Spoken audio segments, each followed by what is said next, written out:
So interestingly, our Sister Lucia goes on to say, and this is another aspect that a lot of people don't realize is part of the message of Fatima, even though I think over the years when Sister Lucia would be asked, what is the third secret, or what's the secret? And she would say, it's in the gospel and the apocalypse, read them. Right. So this is what she had to say in 1957. Father, the Most Holy Virgin did not tell me that we are in the last times of the world, not explicitly, but she made me understand this for three reasons. The first reason is because she told me that the devil is in the mood for engaging in a decisive battle against the Virgin. So she's reiterating what she said earlier. And a decisive battle is the final battle where one side will be victorious and the other side will suffer defeat. Also, from now on, we must choose sides. Either we are for God or we are for the devil. There is no other possibility. Yeah, and by not making a decision, you're automatically default into the side of the evil ultimately.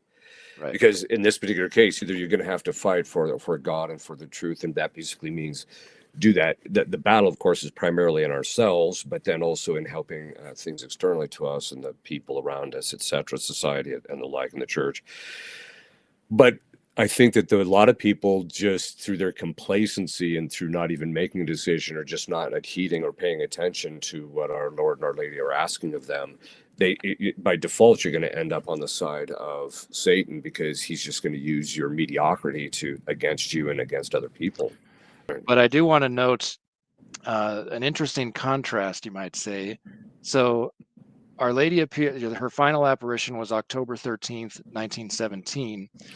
Um, Pope John XXIII opened the Second Vatican Council 2 days prior to that anniversary. It was October 11th, 1962.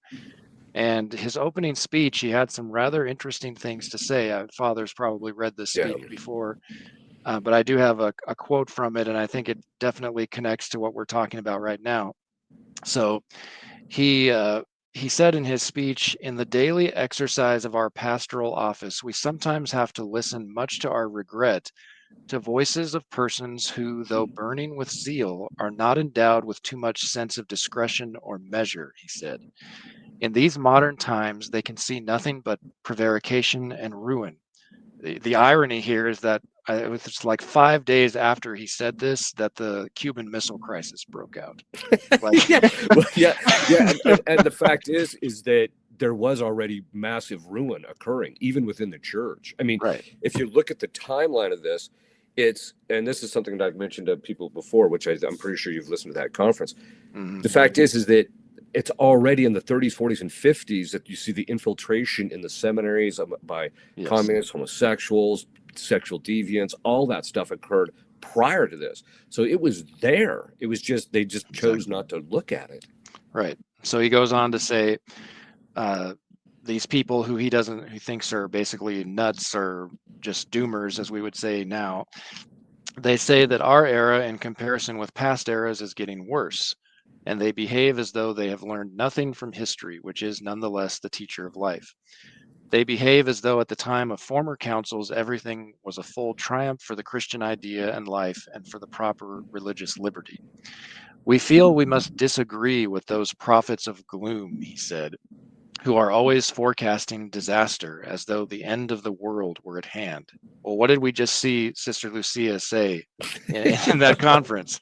She Yeah, apparently was one of those prophets of gloom, saying that no, we are in the last times of the world and we need to get with it. And this next paragraph from his speech is really what blows me away. Is he says, and it really shows, I think the fix was in a certain sense from the very beginning of the council. And yeah, actually 2 days later, after he gave this speech, October 13th, 1962, there was literally a coup staged on the first working day of the council, where this French cardinal, I think Leonard, um, right. seized the microphone and basically led a coup, which ultimately led to the rejection of 3 years of meticulous preparatory work. The only original schema that wasn't trashed and thrown in the trash that day was the one on the liturgy. And as Professor Roberto de Mattei explains in his book on the Second Vatican Council, it's because it's the only original schema that pleased the progressives, the modernist-minded ones. All Yeah, the others were trashed. yeah, that actually makes sense. I've actually had a chance to look at some of the other schema prior to them. Haven't read them in detail in all of them, but they were actually fairly solid, right? Right, I mean, exactly. and that's why they jettisoned them. One of the things I talk about in the book, on my book, The Limits of Papal Authority Over the Liturgy, is that it's during this time frame after the Second World War. So they won the, quote, greatest generation won the Second World War. And then there's this economic boom and things are wonderful on a certain level. You also have to remember that it's at this point where in the 50s, the catechesis and at least in the United States, was at its peak. So you have this vibrant church, for all intents and purposes, although there were underlying issues, I get all that, and modernism was percolating and all of that. But what happens is by the time you get to the Second Vatican Council, they literally thought that this was a different era. That it was all based on this. St. Thomas talks about it, and the fathers talk about it in relationship to Eve before the fall. There's this elation that they thought, this is fantastic. And so St. Thomas defines elation as a delight in something that you think that something impossible is now possible.